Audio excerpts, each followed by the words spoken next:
Análise de camadas de mapas para interpretação ambiental. Vamos fazer aqui uma aplicação na bacia experimental que estamos utilizando nas atividades práticas, mas antes vamos passar pelo conceito de análise ambiental de dois autores. O geoprocessamento na análise da paisagem e ambiente. Nós vamos compreender um pouco esse assunto e depois fazer uma análise de camadas geoespaciais.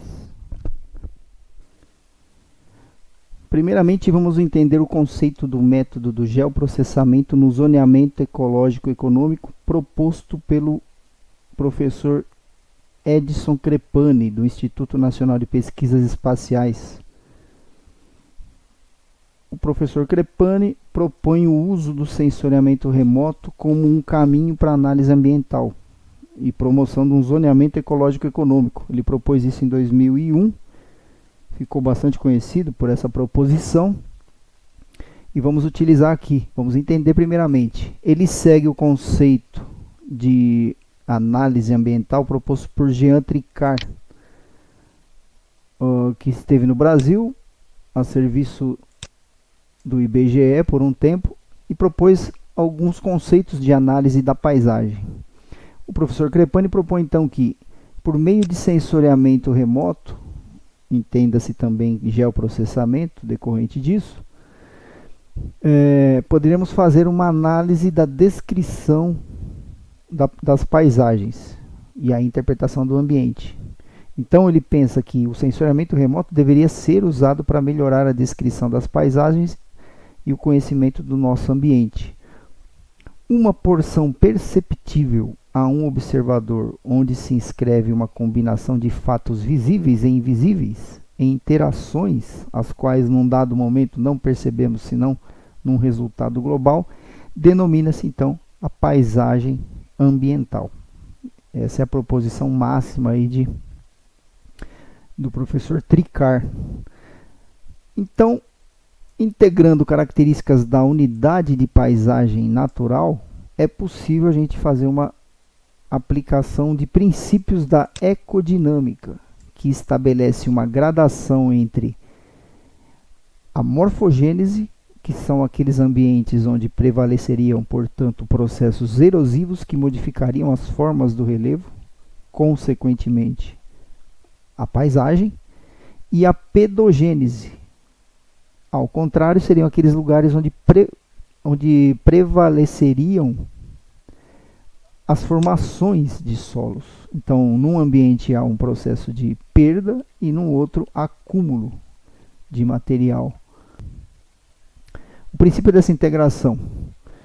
A integração de dados sobre uma imagem pode ser interpretada, que é o que temos feito. Vocês interpretaram uma imagem do uso da terra e da cobertura vegetal e as altitudes, a partir de uma imagem raster de altitudes, também fizeram uma interpretação do relevo.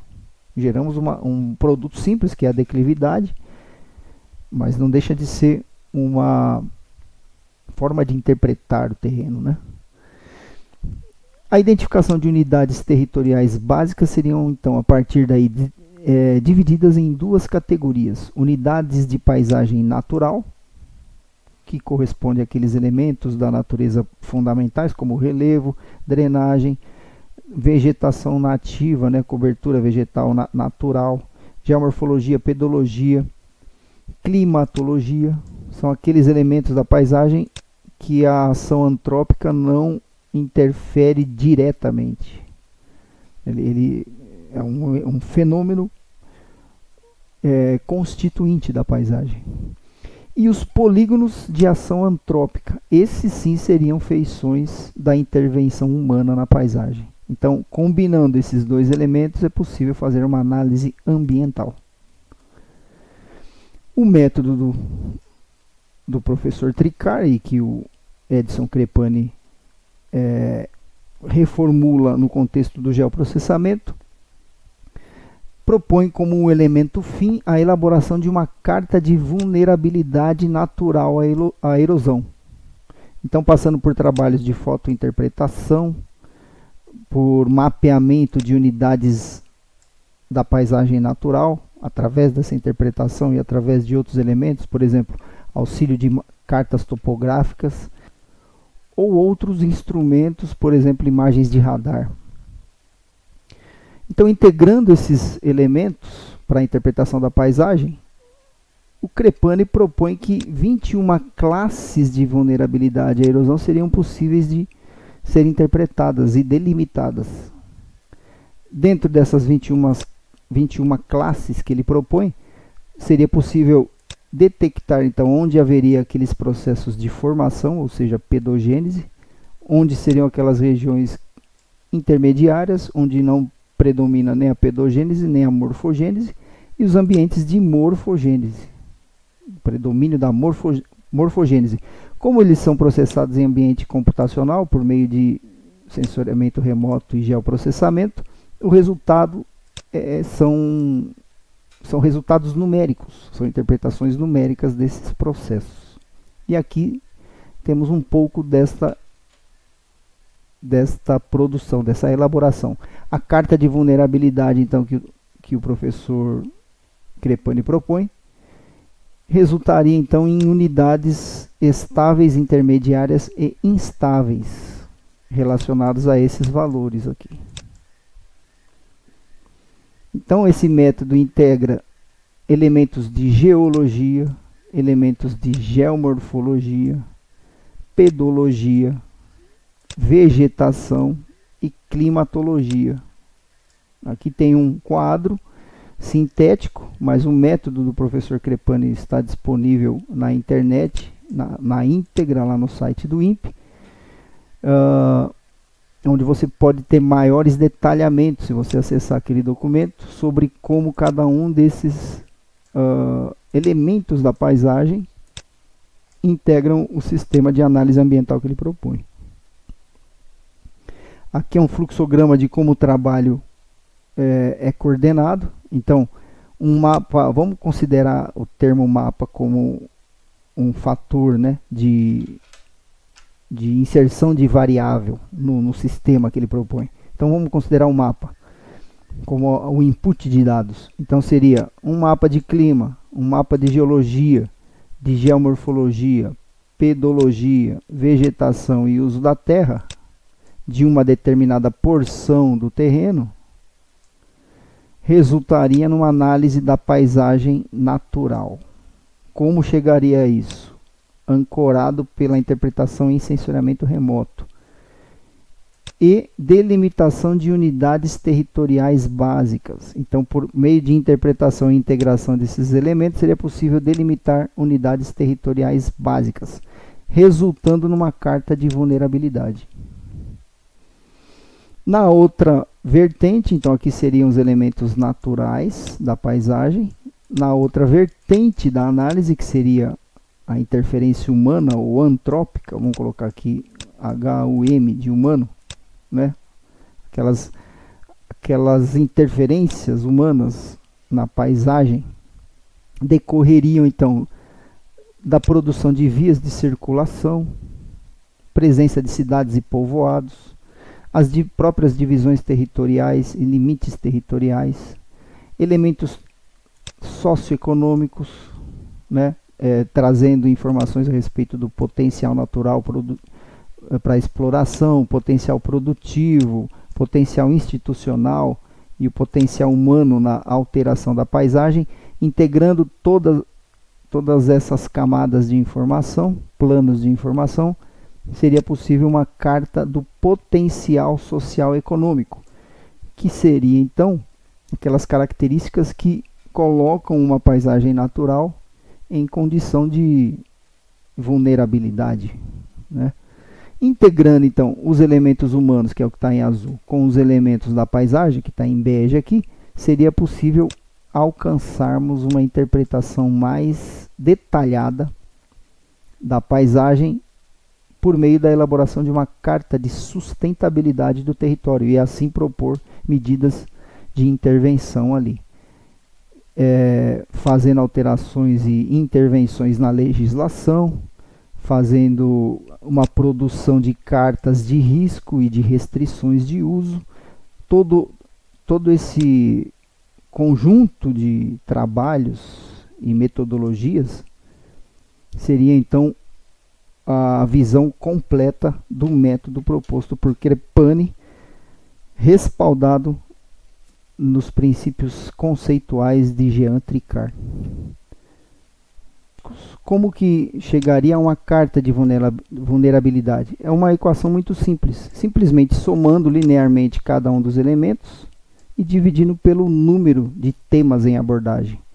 Então, onde nesse caso aqui G se reportaria aos critérios e classes de geologia, o R os critérios da geomorfologia, o S dos solos, V da vegetação, C do clima. Combinando essas diferentes classes em termos numéricos e dividindo pela quantidade de temas propostos, você teria a média e um apontamento da vulnerabilidade ali.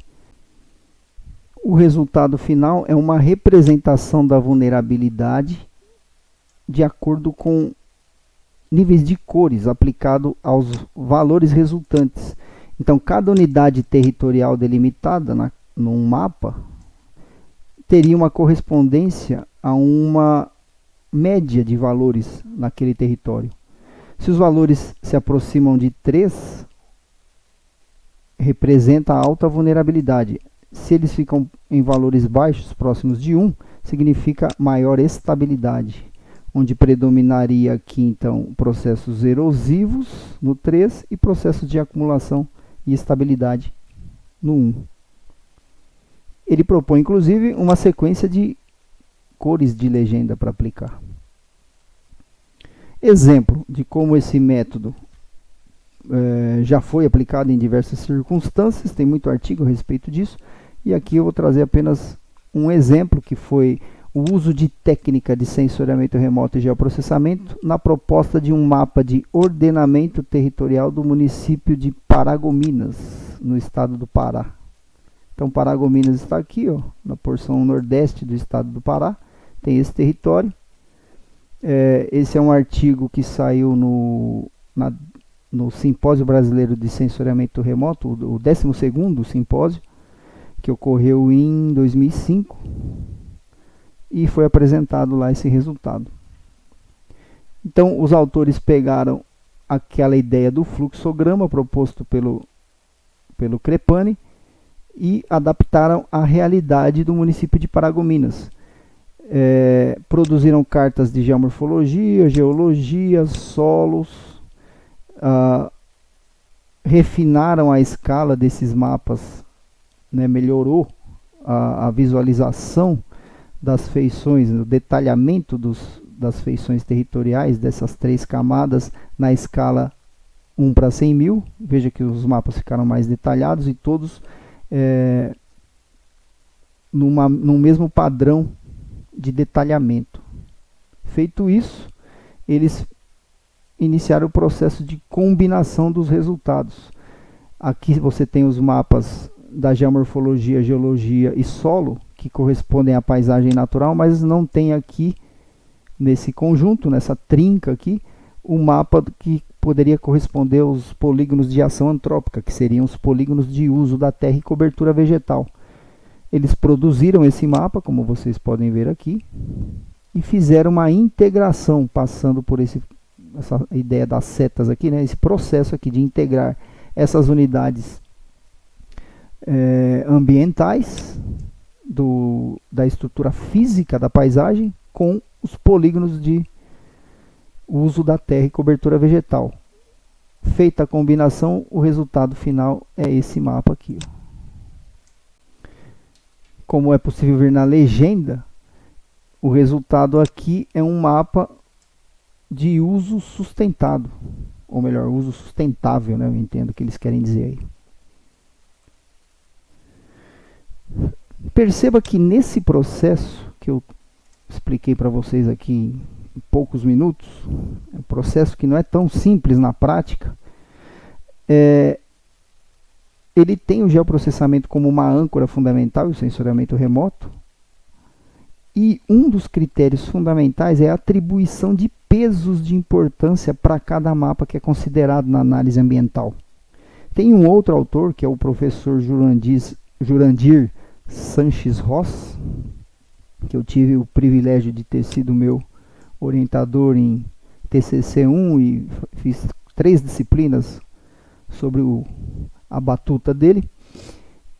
E ele se destacou por essa proposição de uma análise das fragilidades ambientais, ou análise da fragilidade ambiental.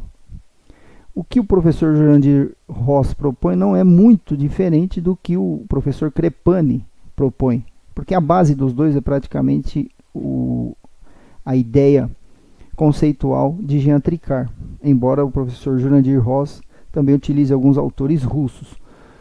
Mas o que eu quero chamar a atenção é para esse processo de combinação de temas ambientais em geoprocessamento para alcançar um fim, que é a análise ambiental.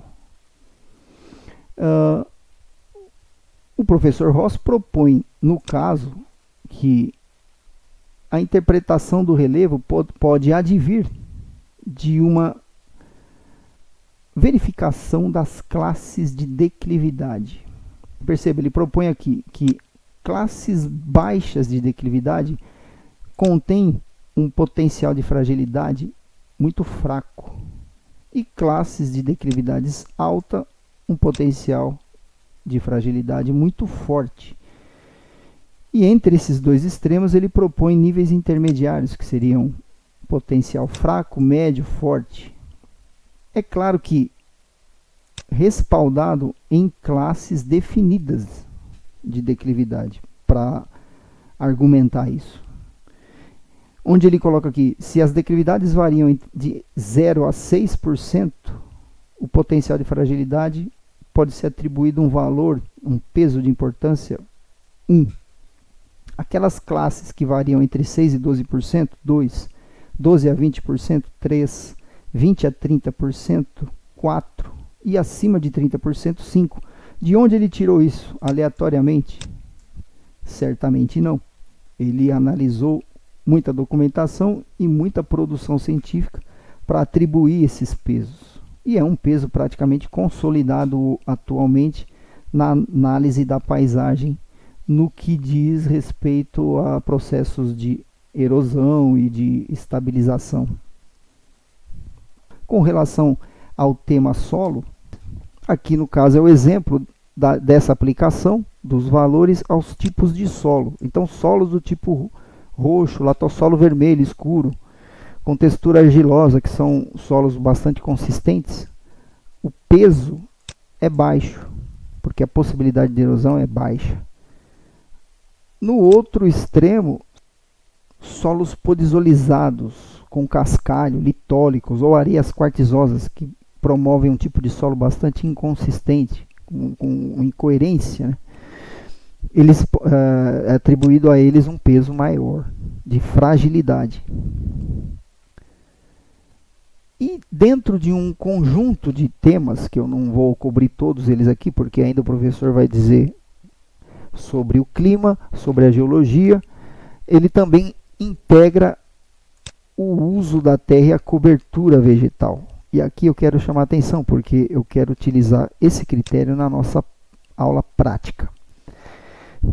Ele atribui uma fragilidade potencial natural aos tipos de uso da terra, segundo a ideia desta tabela, que ela não é uma tabela fechada, mesmo porque os tipos de uso e cobertura variam muito no território, mas dá um indicativo bastante importante. Ou seja, aqueles lugares onde há maior estabilidade, aonde tem um grau de proteção muito forte, nós temos florestas e matas naturais preservadas. No outro ponto, no outro extremo desta realidade, aqueles ambientes urbanizados, sem cobertura vegetal alguma, com solo exposto, com indicativos inclusive de feições erosivas nítidas ali, já expostas, eles possuem um potencial de fragilidade bem mais elevado. E aí ele atribui o peso, o valor 5 a isso. Então veja bem, um procedimento técnico operacional para transformar um critério qualitativo em uma inferência quantitativa de graus de importância. É nesse ponto que eu quero chamar a atenção e mostrar este exemplo aqui que foi feito num artigo, foi produzido por um artigo, está publicado aqui, quem tiver interesse em ler na íntegra, Revista Eletrônica de Geografia, Observatório, aqui de 2013, volume 5, número 15 aqui, ó. Quem tiver interesse pode baixar, será muito importante ler para compreender melhor esse processo. Mas aqui eu quero trazer apenas os resultados dessa pesquisa.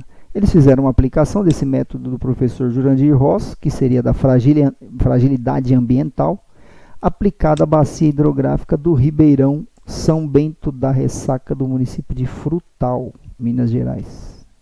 Então aqui é a área, né, delimitada de uma bacia. Perceba aqui a drenagem, né, correndo aqui em direção sul, norte-sul, né, a direção dela, e do território de Frutal. Vejamos o que foi feito. Olha aqui, eles pegaram a declividade, organizaram essas classes esses valores da declividade, que são valores que variam continuamente no espaço, lembra, né, que fizemos isso na última aula, e agruparam em faixas de valores, que estão aqui descritas na legenda.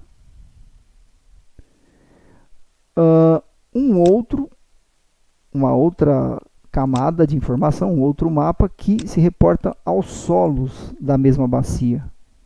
E mais uma vez aplicaram valores e pesos a esses solos. Não está descrito aqui, mas foi o procedimento adotado. E o terceiro mapa é o mapa de uso da terra e cobertura vegetal. Com apenas essas 3 camadas, eles fizeram uma integração com um primeiro passo, onde se associou a declividade e os solos através de uma média simples, né? Calculando então a fragilidade denominada de potencial a partir dessas 2 camadas, que é a declividade e os solos. E feito essa combinação, o resultado dessa combinação, que é esse mapa que está aqui, ó, visível, eles integraram com o uso do solo e cobertura vegetal. E mais uma vez, somaram aquele resultado e dividiram por 2. E chegaram então numa ideia de fragilidade emergente da bacia. Como diz aqui, a fragilidade emergente possibilita observar a influência das atividades e ocupação humana no meio. Desse modo, o mapa, que é esse aqui que está do lado, o mapa 6, representa o resultado do cruzamento do mapa de fragilidade potencial e uso da terra. Então, olha só que interessante. Eles pegaram 3 mapas, sendo um o de declividade, um outro dos solos e um terceiro do uso da terra e cobertura vegetal, que eu vou colocar aqui de UC, uso da terra e cobertura, e integrou essas 3 camadas de modo a obter uma visualização da fragilidade emergente daquela paisagem, que no caso é uma bacia hidrográfica. Então veja que o resultado foi esse. Nas manchas onde tem essas cores vermelhas escuras, existe uma potencialidade, uma emergência à fragilidade ali média. Naquelas cores laranja, uma emergência de fragilidade baixa e no amarelo muito baixa. Ou seja, um instrumento indicativo de onde poderiam ser aqueles lugares onde o risco, né, de fragilidade poderia ser ampliado. Não é um mapa, veja bem, esse tipo de análise é uma análise exploratória, que costumamos dizer, porque não é um mapa que indica efetivamente que ali está tendo um processo de degradação ambiental. Apenas está apontando que existem locais que são suscetíveis e são mais sensíveis à degradação ambiental. Um mapa importante no processo de análise ambiental. Um instrumento que você tendo isso em mãos, você sabe exatamente em quais lugares é importante você fazer uma observação e um acompanhamento. Então, o que eu vou propor para vocês, e já vai ter um vídeo dos procedimentos técnicos operacionais.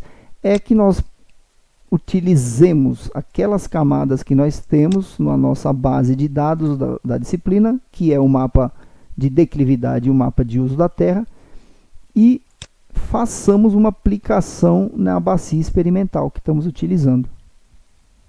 Veja o que é que eu quero propor, o que eu proponho para vocês. Se nós temos a carta de declividade, o mapa de declividade da bacia experimental, nós só precisamos transformar essas declividades que estão aqui expressas por pixels de forma contínua no espaço em pixels agrupados nessas faixas de declividade, de modo que, se essa transformação for feita, nós iremos obter esse segundo mapa aqui, ó, que é um mapa com um valor atribuído numericamente,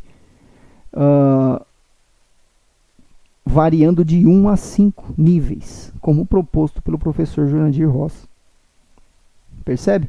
Então, se nós temos um mapa de declividade, nós só precisamos encontrar a metodologia que permite nós reclassificarmos o mesmo mapa nos níveis exigidos pelo método. Simples. Feito isso, o mesmo nós temos que fazer para o uso da terra. Se nós temos um mapa de uso da terra e cobertura vegetal, descrito aqui em 3 classes, né? Agricultura, pastagem e vegetação, o que nós precisamos fazer? Simplesmente atribuir os pesos, os valores referente aos níveis, os graus de proteção ambiental. E como o professor Jurandir já nos salientou, se nós tivermos florestas e matas naturais, nós temos um valor 1. Se nós tivermos pastagens, nós temos o valor 2. Se nós tivermos silvicultura, culturas de ciclo longo, 3. Se for arroz, feijão, milho, algodão, culturas de ciclo curto, 4. Se for área urbana, com solo exposto, etc., 5. Então, basta nós adequarmos essa nomenclatura à nossa realidade. E o resultado é simples. Uma vez que nós tivermos essas 2 camadas, né, uma da declividade transformada em pesos de 1 a 5 e o uso da terra e cobertura vegetal também em termos numéricos que variam de 1 a 5, nós temos condições de que os 2 mapas se comuniquem, porque os 2 estão numa mesma base numérica. Então isso é fundamental. Não é possível combinar 2 mapas com categorias, com classes de legenda totalmente distintos, porque elas não se conversam. Veja bem, declividade de 0 a 6%, o termo declividade de 0 a 6% não tem nada a ver com, por exemplo, pastagem. Mas se nós conseguimos transformar aquela informação de declividade num termo numérico e numa faixa de valor que seja correspondente àquela outra categoria de informação, só que também descrita em termos numéricos na mesma lógica, então é possível nós integrarmos essas 2 realidades distintas, né, e totalmente independentes, na verdade são variáveis absolutamente independentes, e produzirmos um mapa, que aqui eu estou propondo de chamarmos de um mapa ambiental, porque nós não temos o solo, não temos geologia, não temos clima, não temos outros critérios que são importantes. Então, quem sabe tenhamos um resultado satisfatório.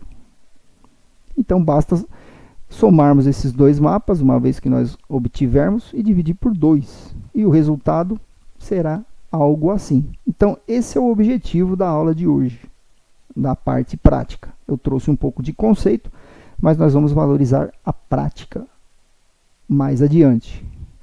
Então, vamos chamar de mapa ambiental este mapa onde nós vamos combinar o uso da terra com as diferentes declividades. Tenho certeza que vocês serão capazes de fazer isso. Então, aqui eu já elaborei um mapa aqui experimental para vocês verem o resultado. A ideia é que vocês cheguem a algo semelhante a isso, né? Provavelmente vai ser diferente, mas não vai ser tão diferente disso, porque o mapa que vocês fizeram certamente é parecido com o que eu produzi também. porque nós interpretamos a mesma paisagem, correto? E aqui, ó, onde está esses círculos, é só para mostrar para vocês, ó, a combinação das duas coisas. Então a interpretação ambiental aqui, ó, fica nítida. Perceba que onde está a mata aqui protegendo, inclusive no entorno do córrego, a linha azul, ele está mostrando como uma estabilidade aqui, ó. Onde está verdinho, tá, a questão da fragilidade ambiental está boa. Onde está indo para o vermelho está ruim. Então, olha onde está verde aqui, ó, coincide onde tem a mata protegendo o córrego, inclusive. E aqui tem uma parte de lavoura que está, inclusive, desnuda aqui, né? E tem uma declividade menor. Veja que a linha aqui, elas são mais estreitas. Então, a combinação da declividade mais alta e com o tipo de uso agrícola gerou essa corzinha aqui do nível 4, no caso. Aqui nessa ponta, aqui perto da foz do córrego, da bacia, perceba também o mesmo processo. Onde está o rio, que ainda tem alguma vegetação, está verde. Onde tem uma declividade alta, junto com uma agricultura, ficou esses pixels vermelhos. Então, só para salientar para vocês que o método realmente ele tem uma correspondência com a paisagem ambiental. Certo? Então, vamos para a parte prática.